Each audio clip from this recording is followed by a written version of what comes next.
9 news కి స్వాగతం. అక్రమ నిర్మాణాలపై హైడ్రా దూకుడు పెంచింది. మల్కాజ్గిరి సర్కిల్ పరిధిలోని నాగిరెడ్డి చెరువు ఆక్రమణలపై హైడ్రా కొరడా జలిపిస్తుంది. ఏప్రిల్ నాగిరెడ్డి గొలుసుకట్ట చెరువు ఆక్రమణలకు గురైందంటూ స్థానికులు ఇచ్చిన ఫిర్యాదులకు హైడ్రా స్పందించింది.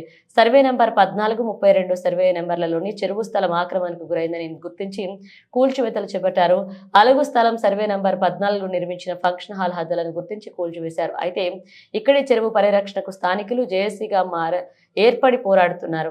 సర్వే నంబర్ 14లోని 16 గుంటల స్థలం, 32లోని 2 ఎకరాల 17 గుంటల స్థలం కబ్జాకు గురైందని స్థానికులు అధికారులకు ఫిర్యాదు చేశారు. ఈ మేరకు ఇరిగేషన్, రెవెన్యూ, మున్సిపల్ అధికారులు పరిశీలించారు. ప్రభుత్వ శాఖల మధ్య సమన్వయం కొరవడడంతో అక్రమార్కుల కబ్జాలకు పాల్పడ్డారని ఆరోపణలున్నాయి. గతంలో ఇక్కడి చెరువు పరిరక్షణకు పాల్పడుతున్న పలువురిపై అక్రమ కేసులు బనాయించారని విమర్శలున్నాయి. అయితే తాజాగా శుక్రవారం హైడ్రా తెల్లవారుజామునే భారీ బందోబస్తు నాలాపై నిర్మించిన ఫంక్షన్ హాల్ నిర్మాణంపై కొరడా జలిపించింది. చెరువు బఫర్ జోన్ స్థలంలో వేసిన నిర్మాణాలపై అధికారులు తగిన చర్యలు చేపట్టనున్నారు.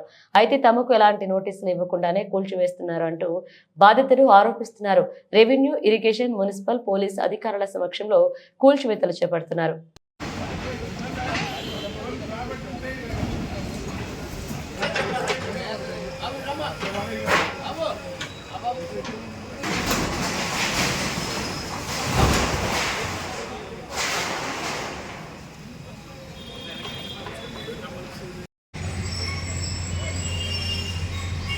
అంటే ఇప్పటిదిప్పుడే ఒక 2-3 గంటలలో చేంజ్ అయిపోతుంది. 3-4 నెలల ల్యాండ్ మారిపోయిందా ఏమి? ఏమన్నా ఇవాళ వచ్చి ఇప్పుడే వస్తున్నామా మేము?